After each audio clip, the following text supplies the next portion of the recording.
যাদের স্বামী আছে তাদের নাম আল্লাহ কোরআনে দিয়েছে, কিন্তু যাদের স্বামী নেই তাদের নাম আল্লাহ কোরআনে দেয়নি। আমার কথাটা উল্টিয়ে গেছে না? হ্যাঁ, পুরাটা উল্টিয়ে গেছে।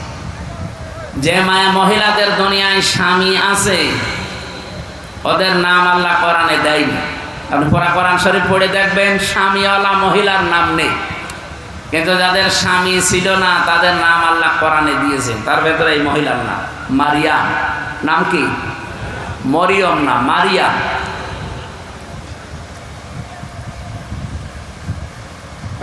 এখান থেকে একটা শিক্ষা পেয়েছি আমি।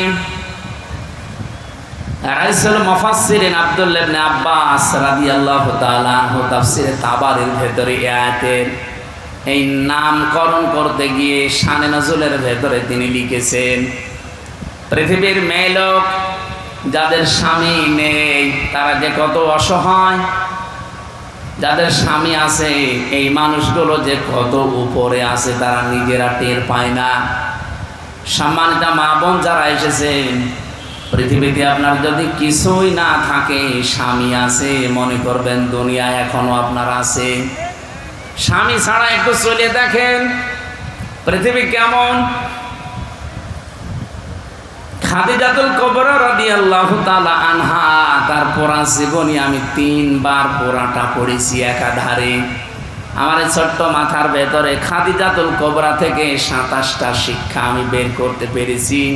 তার 1 নম্বরে আল্লাহ এই পৃথিবীতে একজন মহিলাকে সালাম দিয়েছে জিবরাইলের মাধ্যমে। অন্যান্য মহিলাকেও দিয়েছে, কিন্তু সরাসরি সালাম পাঠিয়েছে। এবং জান্নাতে ওই একই দিন আল্লাহ তার জন্য আলাদা একটা ঘর বানিয়েছে। আলাদা একটা ঘর বানিয়ে তাকে আল্লাহ সুসংবাদ ওই সালামের সাথে পাঠিয়েছে। হ্যাঁ, অন্য একজন মহিলার নাম আমরা জানি যার স্বামী ছিল, কিন্তু তার নাম আপনি কোরআনে পাবেন না। আসিয়া। কি নাম? আইন দিয়ে না, হামজা দিয়ে। আইন দিয়ে আসিয়া মানে অবাধ্য, আর আসিয়া মানে সৌভাগ্যশালী। হযরতে আসিয়া, আসিয়া না আসিয়া। এই মহিলা যেদিন ফেরাউনের অত্যাচারে, তার স্বামীর অত্যাচারে একেবারে নিঃশেষ, ওই সময় ফেরেশতা জিবরাইল এসেছিল জান্নাত সাথে নিয়ে। উনি বলেছিলেন, আল্লাহ তুমি জান্নাত পাঠিয়েছো, আমি খুশি হয়েছি, তো জান্নাত আমার লাগবে না, তুমি জান্নাতের ভেতরে এমন একটা ঘর আলাদাভাবে আমার জন্য বানাও। ইদে ক্বালাত রব্বি বিনিলি ইনদাকা বাইতান ফিল জান্নাতি ওয়া নাজ্জিনি মিন ফিরআউনা ওয়া আমালিহি ওয়া নাজ্জিনি মিনাল কওমিজ যালিমিন। তুমি জান্নাতের ভেতরে এমন একটা ঘর আমার জন্য তৈরি করে দাও, যে ঘরে বসে তোমার সব সময় দেখা যায়। তিনি জান্নাতে ঘর বানাতে চেয়েছিলেন, আল্লাহর কাছে চেয়ে নিয়েছিলেন। আর খাদিজাতুল কুবরাকে আল্লাহ নিজে জান্নাতে ঘর বানিয়ে তার কাছে সুসংবাদ পাঠিয়েছেন।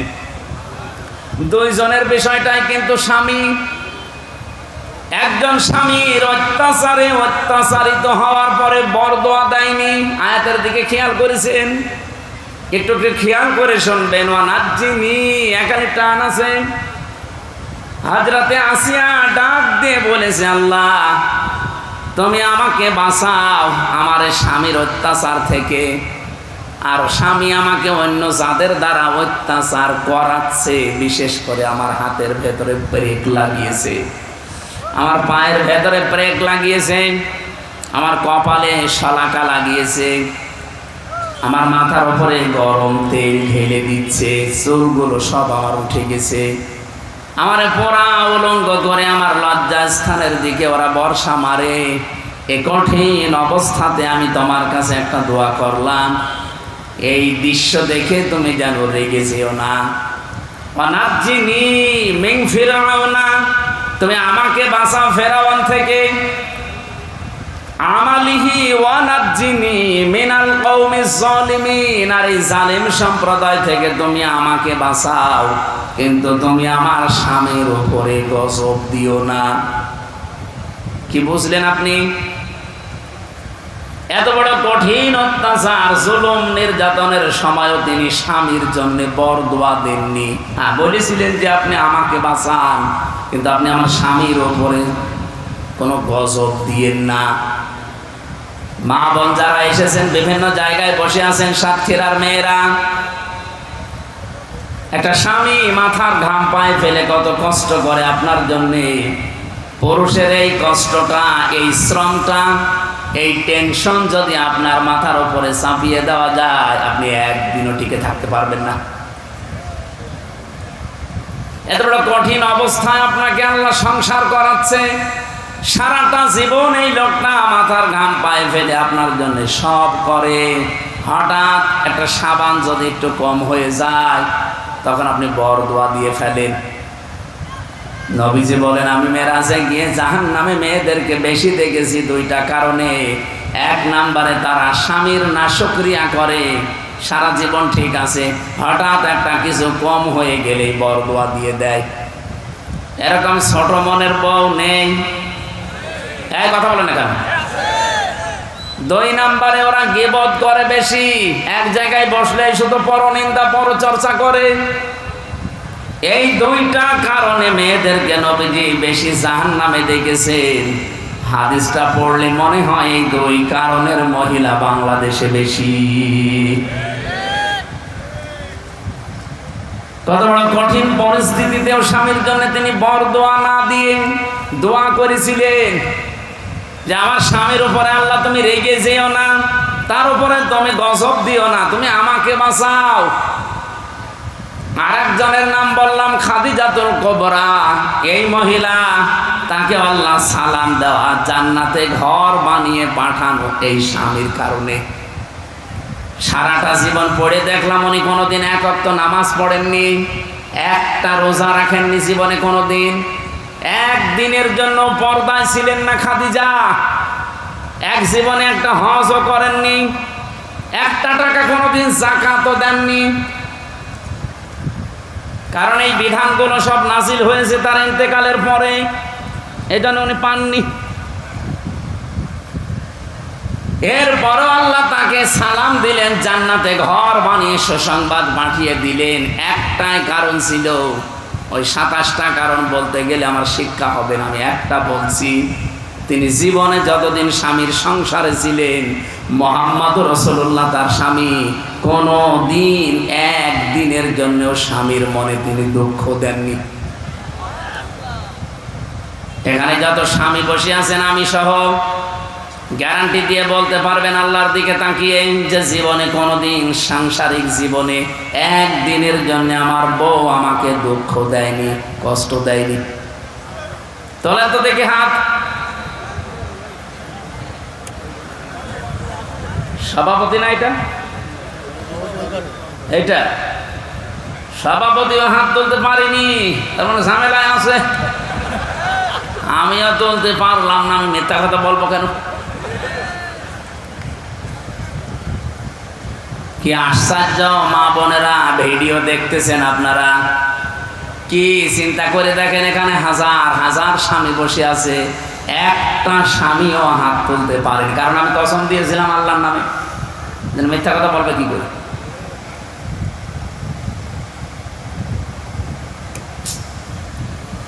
খালি নামাজ পড়া, রোজা রাখা আর কালো বোরকা পরা ইবাদত না। মেয়েদের যত গুরুত্বপূর্ণ ইবাদত আছে তার ভেতরে অন্যতম তার স্বামী। আপনি পুরা কোরআন শরীফ খুলে পড়ে দেখেন, আমি যে কতবার পড়েছি পুরা কোরআন, একটা জায়গায় কোনো স্বামীওয়ালা মহিলার নাম আমি পাইনি। আসিয়ার নাম আল্লাহ কোরআনে দেয়নি, ইমরাতা ফেরাউন দিয়েছে, কিন্তু এই মহিলার নাম আল্লাহ কোরআনে দিলেন। কারণ এই মহিলার নাম কোরআনে আছে, তার স্বামী ছিল না দুনিয়ায়, মারিয়াম। নাম কি বলেন বলেন? যে মানুষের স্বামী ছিল তাদের নাম আল্লাহ কোরআনে দেননি। হ্যাঁ, স্ত্রীর নাম স্বামীর সাথে জুড়ে দিয়েছে। আবুল আহাবের স্ত্রীর নাম আছে অমরাতুহু, লূত নবীর স্ত্রীর নাম আছে ইমরাতা লূত, কিন্তু নাম নেই। বলেন তো আল্লাহ কি লূত নবীর স্ত্রীর নাম জানতেন না? বলেন বলেন। আবু লাহাবের স্ত্রীর নাম উম্মে জামিল, জানতেন না আল্লাহ? কেন নাম দিলেন না? মেয়েরাই জানে স্বামীর গুরুত্ব দেবেন। এখান থেকে আমি আরেকটা শিক্ষা পেয়েছি। আজ বহু মানুষ এই দেশে আমি দেখি, এটা রেকর্ড হচ্ছে এই জন্য বলছি, এরা বলে হুজুর আমি নামাজ পড়ি, রোজা রাখি, আমার বউ পর্দায় থাকে, আমার ব্যবসা হালাল, আমি কোনো ঝামেলার ভেতরে নেই। এটা দ্বারাও বোঝাতে চায় যে এই দেশে যে রাজনৈতিক বিষয়গুলো এর ভেতরে আমি নেই, আমি ভালো মানুষ। আপনি একটু সূরা আরাফ 8 নাম্বার পারা 20 নাম্বার পৃষ্ঠা 3 নাম্বার লাইনের 83 নাম্বার আয়াত একটু বাড়িছে, আজকে মিলাবেন তো? আমি আবার বলছি, সূরা আরাফ 8 নাম্বার পারা 20 নাম্বার পৃষ্ঠার 3 নাম্বার লাইনের 83 নাম্বার আয়াত। যত তাফসির বাংলাদেশে আছে আমি অন্তত 42টার উপরে মিলিয়েছি, সব মুফাসসির আয়াতের ব্যাপারে একই কথা দিয়েছে। আপনি বাড়ি যা আজকে মিলাবেন, আপনি দেখবেন আপনি কোন কোন স্তরে আছেন। ফানজাইনাহু ওয়া আহলাহু ইল্লা মারাতাহু কানাত মিনাল গাবিরিন। আসরের নামাজের সময় দুইজন ফেরেশতা আল্লাহ পাঠিয়ে দিলেন। তারা এসে বলে, লোক নবী আপনার উম্মতদেরকে নিয়ে আপনি এখান থেকে অন্য জায়গায় চলে যান, আমরা আল্লাহর গজব এখানে নাজিল করব, কারণ এরা নারীতে নারীতে পুরুষে পুরুষে বিবাহ করা আরম্ভ করেছে। আল্লাহর সিস্টেম তারা পাল্টিয়ে ফেলেছে। আল্লাহ পাক একে অন্যের প্রতি যে আকর্ষণ দিয়েছিল সেইটাই তারা নষ্ট করে আজ মেয়েতে মেয়েতে বিয়ে করতে চায়, পুরুষে পুরুষে জেনা করে। এদেরকে আল্লাহ রাখবেন না, কারণ জেনা ব্যভিচার যেখানে বেড়ে যায় ওই জায়গাটা অভিশপ্ত হয়ে যায়। মাগরিবের সময় এখানে আমরা গজব নাজিল করব, কিন্তু সাবধান, ইল্লাম রাতাহু, আপনার স্ত্রীকে আপনি নেবেন না, কানাত মিনাল গাবিরিন, সে পশ্চাৎগমনকারীদের অন্তর্ভুক্ত। আমার প্রশ্ন আয়াত পড়ার পরে আমি জিজ্ঞাসা করলাম, যতগুলো তাফসীর পড়ে পড়ে মিলিয়েছি, পরে আমি জিজ্ঞাসা করলাম নিজের কাছে, কেন আল্লাহ লূত নবীর স্ত্রীকে নিতে নিষেধ করলেন? অথচ তার সাথে সংসার করছেন, ছেলে মেয়ে হচ্ছে, তার বাড়িতে একাধারে খাবার খায় একসাথে এক ছাদের নিচে, অথচ গজব নাজিল হওয়ার সময় উম্মতদেরকে নিতে বলেন, নিজের স্ত্রীকে বাদ দিতে বলেন। ও সাতক্ষীরাবাসী, বিবেক খাটান, বুদ্ধি খাটান, বলেন তো লূত নবীর স্ত্রীর চরিত্র খারাপ ছিল?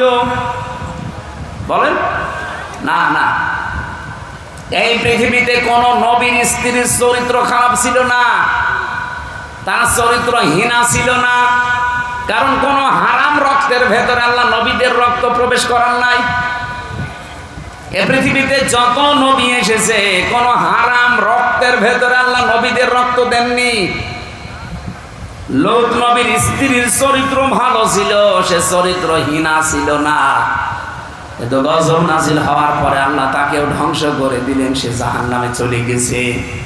কারণ একটাই, সে নিজে ভালো ছিল, সে চরিত্রহীনা ছিল না, কিন্তু তলে তলে চরিত্রহীন মানুষদেরকে সাপোর্ট করত।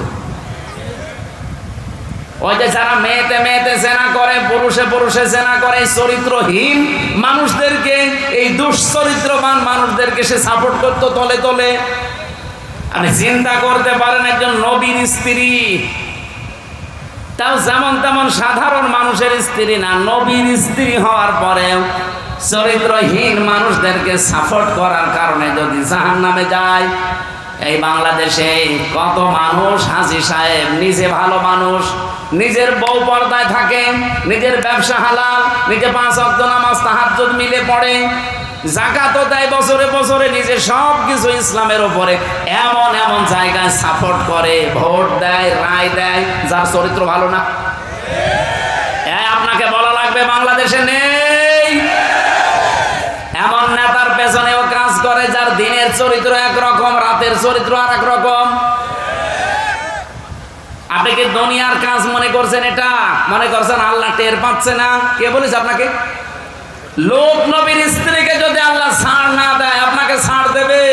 আপনি খালি নামাজ পড়েন, রোজা রাখেন আর কালো বোরকা পরেন, আর আপনি হালাল ব্যবসায় আছেন, আমি তো ভালো, ভালো আমিও জানি কোন মানুষকে সাপোর্ট করেন, ওর চরিত্র ঠিক আছে।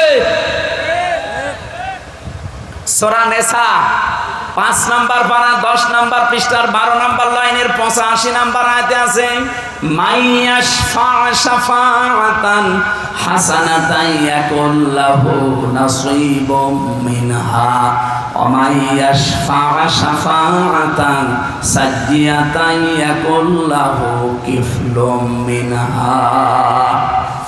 রব্বুল আলামিন বলেন, কোন মানুষ যদি ভালো কাজে সুপারিশ করে, ওই লোকটা ভালো কাজ করে যা পাবে শুধু সুপারিশ করে পেছনের দরজায় শুধু একটু ঠেলা দিয়ে আপনি তাই পাবেন।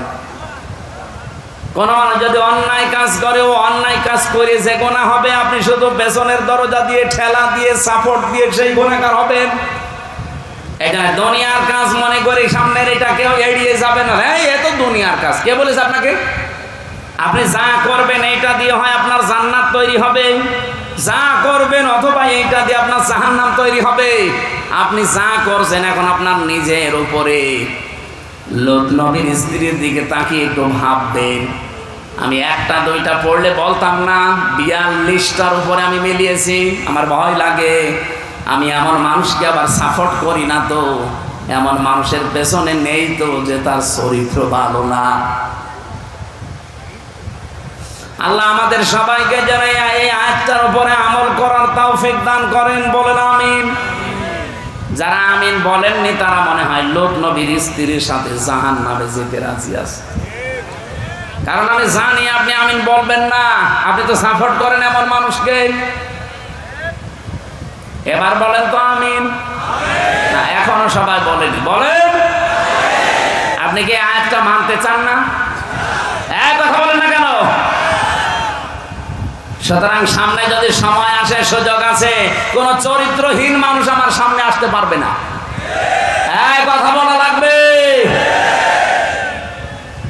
ওপেন ঘোষণা দিলে অনেকের রাগ হয়। বাংলাদেশ জামাত ইসলামের এখন শ্রদ্ধাভাজন আমিরে জামাত যিনি আছেন ডাক্তার শফিকুর রহমান হাফিজাহুল্লাহ, আল্লাহর বান্দা অলরেডি ঘোষণা দিয়েছেন এই দেশে যে যারা জামাত ইসলামী থেকে এমপিতে দাঁড়াবে 5 বছর পরে যদি ওদের একটা টাকা বাড়ে, আমার কাছ থেকে বুঝে নেবেন। 5 বছর এমপি হওয়ার পরে, মন্ত্রী হওয়ার পরে ওদের একটা টাকা বাড়বে না। যদি 100 টাকা নিয়ে এমপি হয়, আরো 50 টাকা হয়ে যাবে।